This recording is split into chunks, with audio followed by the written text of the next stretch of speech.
माँ mother's day के इस अवसर पर मैं संसार की हर माँ को नमन करता हूँ। हालांकि आज मैं इसे अपलोड करने में देरी कर चुका हूँ, फिर भी मन की भावना मैं आप लोगों के साथ शेयर करना चाहूँगा। माँ ईश्वर की एक ऐसी अद्भुत और प्यारी रचना है कि जिसका जितना बखान करो, जितनी व्याख्या करो, उतनी ही कम है। आज तक कोई ऐसा शब्दकोश या विश्वकोश नहीं बन पाया है कि जिसमें माँ की पूर्ण डेफिनेशन दी गई हो। वैदिक काल से उसके बाद रामायण और महाभारत काल और उसके बाद आज जो हम जिस युग में जी रहे हैं, माँ का महत्व आज तक कम नहीं हुआ है। वेदों में भी माँ को शब्दों में नहीं बांधा गया। रामचरितमानस में बताया कि भगवान राम जो 12 कलाओं से सुशोभित थे, उनकी भी 3 माँ कौशल्या, कैकेयी और सुमित्रा, उनको भी कोई आज तक डिफाइन नहीं कर पाया। हाँ, ये कह देते हैं कि कौशल्या के गर्भ से उन्होंने जन्म लिया, उन्होंने अवतार लिया। कैकेयी किस प्रकार की माँ थी, सुमित्रा कैसी माँ थी। जब हम महाभारत काल में जाते हैं और कृष्ण के युग में, भगवान कृष्ण के समय में जाते हैं, तो हम ये पाते हैं कि माँ देवकी ने कितने कष्ट सहन करके भगवान कृष्ण को जन्म दिया। और जन्म देने के साथ ही जो कथा हम सुनते हैं माँ यशोदा के पास, वो कुछ ही समय में पहुंच गए और बच्चों की अदला बदली वासुदेव जी ने की। परंतु उन्हें भी ज्ञान नहीं रहा कि वो उसके पिता और देवकी उनकी असली माँ है। माँ वो प्राणी हैं जो हमें गर्भ में धारण करती हैं, जिसके द्वारा अपने गर्भ में 9 महीने तक बच्चा विकसित किया जाता है। उसे खुद को मालूम नहीं है कि किस तरह से बच्चा कोख में फिजिकली, मेंटली और सांसारिक रूप से किस तरह से वह डेवलप हो रहा है। सबसे आश्चर्यजनक बात यह है कि गर्भ में होते हुए, बालक के गर्भ में होते हुए माँ को कभी उसका बोझ नहीं सताता है। सर्दी, गर्मी, बारिश, बसंत, आंधी, तूफान, कुछ भी हो, एक आवरण माँ के गर्भ में ऐसा उस बच्चे पर रहता है कि वह हर प्रकार से उस बच्चे की रक्षा करता है। भोजन, ऑक्सीजन, पौष्टिक आहार सब माँ खुद खाकर और अपने गर्भ में पल रहे बच्चे को विकसित करने के लिए उस तक पहुंचाती है। जब तक बच्चे का जन्म नहीं होता है तब तक वह उसकी नाल से बंधा हुआ होता है। जन्म होने पर ही नाल से उसे काटकर इस सांसारिक दुनिया में लाया जाता है, दुनिया में आता है। मैं आपको एक बात और यहाँ शेयर करना चाहूँगा, और वह यह है कि अगर हम ज्योतिषीय हिसाब से देखें तो हम यह पाएंगे कि माँ के गर्भ में बच्चा, ये जो 9 महीने कैलेंडर के हम गिनते हैं, 270 दिन लगभग जो गिनते हैं, केवल उतने दिन नहीं बल्कि कई कई वर्षों तक रहता है। आप सोच रहे होंगे कि कैसे, जब बच्चे का जन्म जिस नक्षत्र में होता है, बच्चे के जन्म के समय नक्षत्र के जितने चरण निकल चुके होते हैं, उस नक्षत्र की महादशा के उतने ही वर्ष उसी रेशियो में, उसी अनुपात में भुक्त हो चुके होते हैं, यानी कि बच्चे ने गर्भ में भोग लिए। एक बहुत ही सुंदर मैं उदाहरण यहाँ रखना चाहूँगा कि यदि किसी बच्चे का जन्म ऐसे नक्षत्र और उस नक्षत्र के ऐसे चरण में हुआ जो शुक्र महादशा से संबंध रखता है, और नक्षत्र के चौथे चरण का भी लगभग 80% व्यतीत हो चुका, तो हम पाएंगे कि जो 20 साल की महादशा शुक्र की होती है, लगभग 18-19 वर्ष वह बच्चा शुक्र की महादशा को गर्भ में भोग चुका, उसे हम भुक्त दशा बोलते हैं। और हर जन्म कुंडली में भुक्त और भोग्य लिखा हुआ होता है। अगर 18 वर्ष उसने भोग लिए, भुक्त किए हैं, तो इसका मतलब भोग्य अब केवल 2 वर्ष उस शुक्र महादशा के रहे। तो आप सोचिएगा कि माँ के गर्भ में उस बच्चे ने वो तमाम संस्कार, कर्म, धर्म सब संचय किए, विकसित हुआ, जो इसी जन्म से संबंधित ना होकर पूर्व जन्म से संबंधित भी उसके रहे हैं।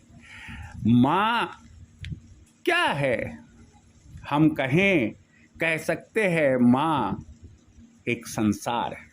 जब वह बच्चा गर्भ में था तो पूरी दुनिया उसको अंधकार में लग रही थी। उसकी आंखें भी नहीं खुली थी, मुट्ठी भी बंद थी, पांव सिकड़े हुए थे, और वही उसके ऊपर जो एक आवरण चढ़ा हुआ है, वही उसकी दुनिया, वही उसका संसार। और वो कौन है? वो माँ है। अगर माँ के गर्भ में नहीं हो और गर्भ से बच्चा जन्म ना ले तो जीवन कैसा? इसका मतलब ये हुआ जीवन का आधार है। अगर माँ जब वह बच्चा गर्भ में आया तब से लेकर जन्म समय तक उससे प्यार ना करे, समय पर सोए नहीं, समय पर उठे नहीं, खाना पीना संस्कार इन सब का ध्यान नहीं रखे, तो सोचो कि गर्भस्थ बच्चे की क्या स्थिति होगी। इसका मतलब दूसरे शब्दों में हम ये कह सकते हैं कि जो सच्चा प्यार मिला उस बच्चे को, वह गर्भ में बहुत कुछ मिल चुका। एक छोटी सी बात यहाँ महाभारत की कहना चाहूँगा आपको।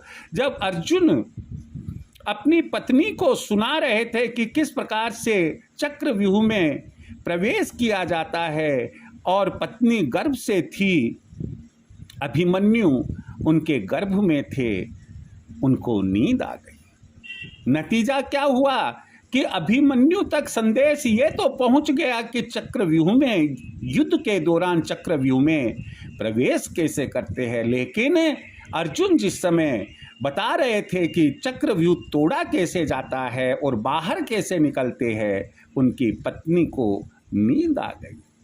आप सोचिएगा कि अगर वो नींद नहीं आई होती तो और उनकी पत्नी ने सुन लिया होता पूरा, तो अभिमन्यु उस तरह से महाभारत में कौरव योद्धाओं के द्वारा नहीं मारा जाता, जिसका वृतांत हमें महाभारत में मिलता है।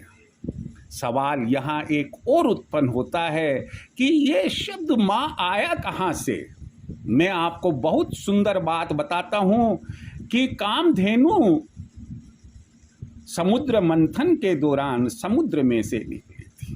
कामधेनु एक गाय का नाम, जितनी भी गाय है वो सब उनकी ही वंश से है। और गाय के जब बछड़ा होता है, पैदा होता है, तो गाय का बछड़ा पैदा होते ही जो रम्हाता है, तो उसमें जो स्वर सुनाई देता है रम्हाने में, वो माँ शब्द अगर हम उस ध्वनि को सुने तो हमें मालूम पड़ेगा कि उसमें माँ की ध्वनि निकलती है। इस शब्द की उत्पत्ति वहीं से हुई है।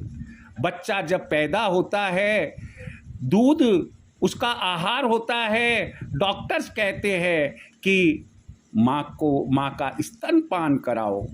आप मान कर चलिए कि जो पहली पालन पोषण करने वाली प्राणी है उस जीव की, यानी कि बच्चे की, वह माँ है। माँ उसे बताती है कि ले बेटा तुम दूध पी लो। इसका मतलब यह हुआ कि पहला लेसन वो अपने बच्चे को सिखाती है दूध पीना। बच्चा रोता है, गोदी में उठाती है, लेसन सिखाती है कि किस तरह से रोते हुए को चुप होना चाहिए। माँ अपने बच्चे की एक फिजिकल ट्रेनर है। बच्चा जैसे जैसे बड़ा होता है, उठता है, बैठता है, गिरता है, चारपाई के साथ खड़ा होता है, टेबल कुर्सी को पकड़कर खड़ा होता है, उसकी माँ उसे समझाती है, बताती है, चलाती है, फिराती है, इस लायक बनाती है कि पहले वो गोडाले चलना सीखे, बैठना सीखे, फिर पैर ले, पैरों से चलना सीखे। तो ये कौन करता है? जो एक फिजिकल ट्रेनर होता है। माँ एक संत का भी काम करती है। क्यों? कि शुरू से ही वो अपने बच्चों को शिक्षा देती है, ये अच्छा है, ये अच्छा नहीं है, हमें भगवान का नाम लेना चाहिए, ये पाप है, यह पुण्य है। हाथ धोकर हमें पूजा के किसी सामान को, रसोई के किसी सामान को हाथ लगाना चाहिए। पूजा कक्ष में ले जाती है और बताती है, ये देखो बेटा, ये जो चित्र है ये गणेश जी का है, ये जो आपको मूर्ति दिख रही है ये शिवलिंग है, ये अमुक देवता है, इनके लिए हम ये जो मंत्र बोल रहे हैं, यह आरती बोल रहे हैं, घंटी बजाते हैं, दीपक घुमाते हैं। तो माँ एक पुजारी का भी काम करती है और अपने बच्चे को पूजा करना भी आध्यात्मिक रूप से आध्यात्मिक गुरु बनती है और उनको समझाती है, बताती है। माँ दिन भर उसका काम करती है। कभी छोटा था तो पोतड़े धोती है, स्नान कराती है, तेल की मालिश करती है और ना मालूम कितने कितने काम वह करती है। माँ एक अच्छी आया भी है। माँ न केवल जननी है बल्कि बच्चा उसके शरीर का, जैसा मैंने आपको बताया कि नाल से काटा जाता है, बच्चा उसके शरीर का एक अंग होता है। मैं आपको यहाँ माँ के महत्व को इस तरह से भी समझा सकता हूँ या बताना चाहूँगा कि कहते हैं कि भगवान ने पृथ्वी पर मनुष्यों में केवल स्त्री को ही बनाया है जो धरती माता का स्थान लेती है। कहने का मतलब है कि हर प्राणी और देवी देवता धरती को धरती माता कहते हैं, लेकिन दोनों में फिर भी एक अंतर है।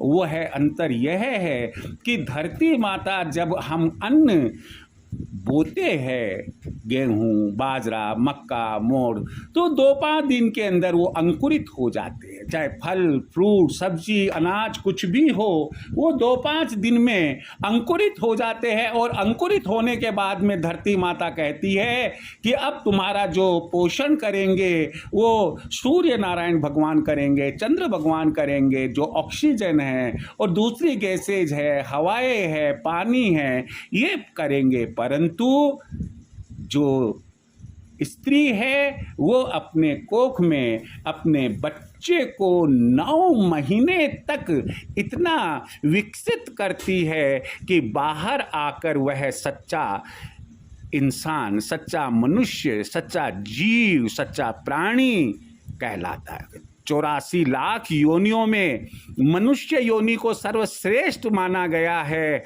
और वह योनि प्रदान करती है माँ। जबकि माँ को खुद को नहीं मालूम कि कब उसके हाथ बने, कब उसके पाँव बने, कब उसका चेहरा बना, अंदर छोटी बड़ी आँख, पेट और अन्य जितने भी शरीर के अंग है, मस्तिष्क है, आँखें है, जीभ है, वो किस तरीके से डेवलप हुई, माँ को भी नहीं मालूम है।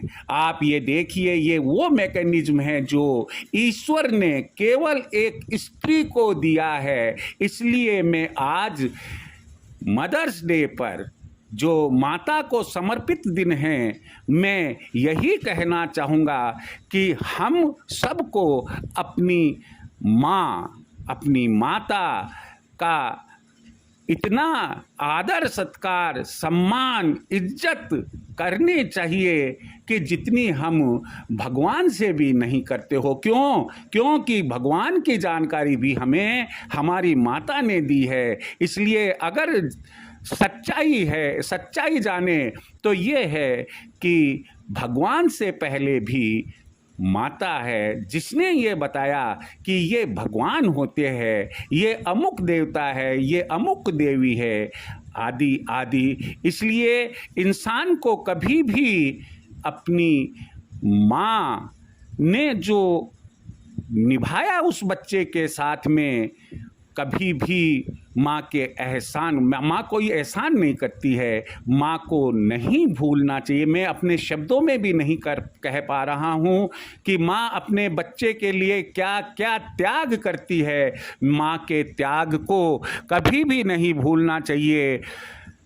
बच्चे को गीले से सूखे में सुलाती है और खुद गीले में सोती है। नामालूम रात में कितनी बार जगह बदलनी पड़ती है, खुद फटे हाल रहेगी, लेकिन सर्दी गर्मी धूप से माँ अपने बच्चे की रक्षा करेगी। और अगर इतना होते हुए भी हम अपना कर्तव्य माँ के प्रति नहीं समझते हैं, तो मैं समझता हूँ कि इससे बड़ा कोई गुनाह मेरे ख्याल से एक मनुष्य के लिए दूसरा नहीं होगा, जो अपनी माँ का सम्मान नहीं करे और जो माँ के त्याग को नहीं समझे। हम सबको अपनी अपनी माँ के सामने नतमस्तक होना चाहिए। मैं पुनः एक बार विश्व की सभी माताओं का हृदय से नमन करता हूँ, नमन करता हूँ, नमन करता हूँ। जय श्री कृष्ण।